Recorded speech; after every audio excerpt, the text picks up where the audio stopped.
Well, 10 years ago today, Toledo experienced the water crisis. The warning affected nearly 500,000 people who were told not to drink or even touch what came out of the tap. Toledo Mayor D. Michael Collins made the decision to issue the warning due to a report of elevated microcystins caused by a harmful algal bloom that had formed over the water intake in Lake Erie. The National Guard was called in to help distribute bottled water to residents. And then finally, in the early hours of Monday, August 4th, 2014, the crisis was over. Well, a lot has changed in the last 10 years, huh? While much has stayed the same when it comes to establishing laws to protect the water anyway. Melissa Andrews anchoring WTOL's coverage for 15 hours that day when the water crisis began, when no one really knew even what was going on with the water or what a microcystin even was. Mel, we've learned so much, but are we close to solving the problem? Nowhere close, Dan. There have been a lot of positive changes, but there are still some very big hurdles to climb. Do you remember squeamishly watching Toledo Mayor D. Michael Collins take that first sip of water after declaring the water crisis over? Here's to you, Toledo. You did a great job. For you and for me, life has returned to normal. But for those invested in the health of Lake Erie, it never did. I don't think we'll ever be back to normal, quite frankly. Swift changes came on the state level, including funding to research this microcystin we've never heard about before the crisis. We've been talking a lot about the microcystin. That's Dr. Isabel Escobar. She happened to be studying water at the University of Toledo at the time. She continues that work today at the University of Kentucky.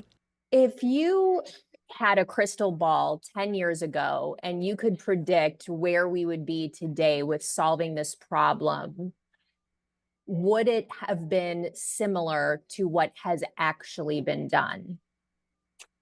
Actually, I would say that my crystal ball would have said that less would have been done. Toledo was really proactive in obtaining funds, obtaining grants in order to address the problem. But it's a huge problem, one with many complexities, layers, and players. What do you think has changed, if anything, in the last 10 years, specifically on the federal level? Has enough changed? No. At the federal level, no. Algotoxins are still in that. There are suggestions, there are really strong regulations against them. When you say there's suggestions but not enough regulations, are you talking about farms? What do you mean by that? That's what makes it complicated, right? Because you have runoff, but it's not just the farmer's fault, it's what's in the fertilizer that they use. So it's the amount of phosphorus in the fertilizers. And the stuff we use on our lawns. Also, she says, while Ohio has rules to protect our lakes, some of our neighbors do not.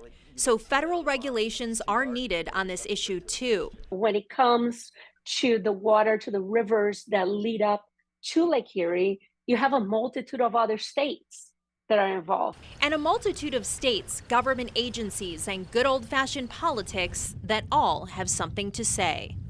The federal did what it could, which is not much.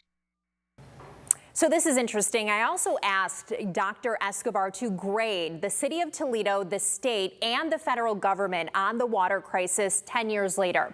Here's the report card. An A for the city of Toledo for its quick response and improvements to the water treatment plant. An A for the state of Ohio for grants and funding, putting in state regulations, and for Governor Kasich visiting here several times and listening to researchers.